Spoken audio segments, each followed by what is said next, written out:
Have you ever had a student shut down and refuse to do something? It could be reading, it could be writing, it could be talking to other kids, it could be anything. How do you help that student replace that shutdown behavior with a more productive one? You're going to learn how right now. Hi, everybody. I'm Lee Hall from Literacy Teachers, and I'm all about helping you inspire, motivate, and change how your students read and write for academic success.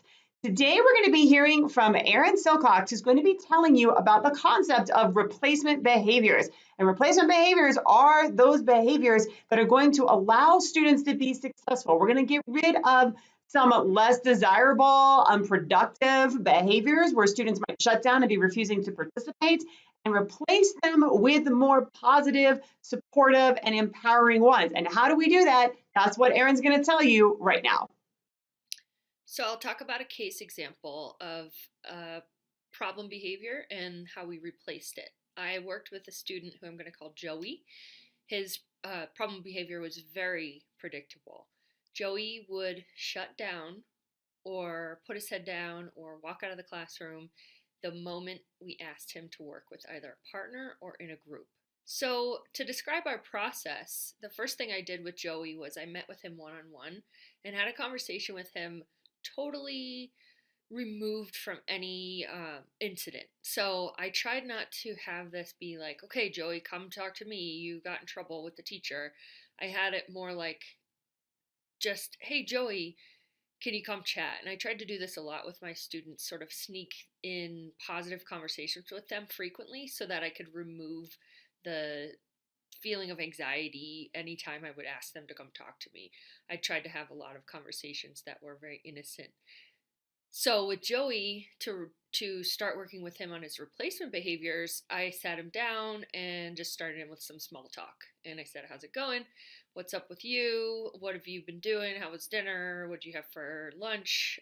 That kind of thing, to set him at ease. And really, it's a biological thing I was trying to ease. I was trying to get him to settle down so that he could have this conversation and not be on high alert. I slowly led the conversation into the topic of class. And I said, is there anything in class that isn't going well for you and that you wish you could change or that you aren't very proud of? And as usually happens with kids, he was able to say, I really, I shut down every time we're about to group up. Now, this is going to sound like I'm making this up, and it doesn't happen this way, but I was lucky with Joey, and I think you can come to this place with any student if your relationship is strong enough and if you start to help them be a little bit more self-aware. And so that's what happened with Joey. He was able to identify, among other things, that he shuts down sometimes, and I got him to explain that it was when he had to work with other people. So, while Joey could identify what he wasn't proud of, the next step in the process, identifying why it was happening or what led to it, was not easy for him. And just like with the previous step, I will sometimes help students figure out what it is, and I'll ask leading questions, often yes or no, but sometimes open-ended, asking kind of easy questions that I think might lead to the what I call the antecedent, or the thing that happens before the behavior happens, and help him identify that. But it doesn't always happen right away. Some kids can identify what's going on right away, some can't. So to figure out what was causing the behavior, I asked questions like, do you compete with your siblings at home? Have you had bad experiences working with a group in the past? Those kinds of things. As it turns out, Joey had several really bad experiences from his perspective, where sometimes kids can place themselves as a victim and paint things in their head that maybe didn't happen. But in this type of situation, I take a kid's word for it 100% of the time, more or less. And Joey was able to explain situations where he was partnered up with somebody who lied and said Joey didn't help, even though Joey felt like he helped a lot. He had somebody steal his work and claim ownership over it.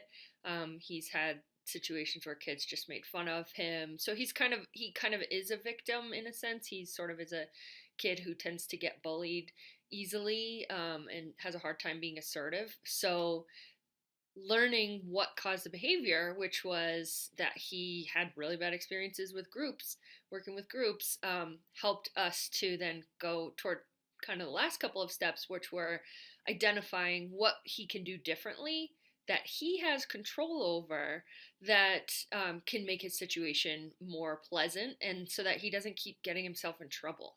So, of course, the solution was to teach him how to be assertive. So, one thing Joey and I came up with was that he would tell his partner what was bothering him if anything negative was happening with his partner. He would also come tell the teacher in an appropriate manner, and this is a place where you want to talk about tattling and when you really are being, bullied. Um, Versus when you are maybe antagonizing somebody else. So, working with these kids can sometimes be very nuanced, but helping him learn the balance of standing up for himself and including a teacher in the process. And then we decided he could choose his partner, and we decided that I would front load every time that there was partner work to be done, meaning that I would tell him ahead of time and he would have his plan in mind. We kind of go over it before we'd actually do group work. So the next time it was time to do group work, Joey and I sat down before class and talked about what his plan was, and he decided who he'd like his partner to be, and we talked about what we kind of did a role play, like what would it look like to tell your partner what's going on for you if you're not having a good time, and then what to do if it gets really out of hand. And he did well. He was able to go into it and not shut down, which was brand new for him. So there we start to see a replacement behavior, but he's a kid, he's a human, and he did not maintain that behavior every single time. We continued to front load, but he definitely regressed every once in a while. And those were actually, I thought, beneficial moments because we were able to process what happened and talk about why didn't this work? What was the situation? Was it you being anxious and worried, or was there actually something that happened with your partner that caused another um, uncomfortable position for you to be in an uncomfortable situation? So I had Joey for at least a year, and we got to know each other pretty well. Over time, he got pretty comfortable and very much started to not have incidents with a few peers and was able to, I continued to front load, but much less in a preparation kind of way and a little bit more like, okay, Joey, we're going to be working in partners today, period. Let's go. And he started to be able to respond to that. And then eventually he was able to work with pretty much anybody. And that wasn't without incident, but it was without shutting down. So he might go in to work with somebody and not shut down prior to going into work with them, but he might have he was having a hard time socializing. I mean, that was really a big part of it. Like I said, he was not very assertive, and then he also had some maladaptive social skills and could be kind of awkward. So he got to work on all that stuff and get through the painful parts of what is normal for most adolescents, but was a little bit more difficult for somebody who has experienced trauma in the past. If you like that video, click here for the next one.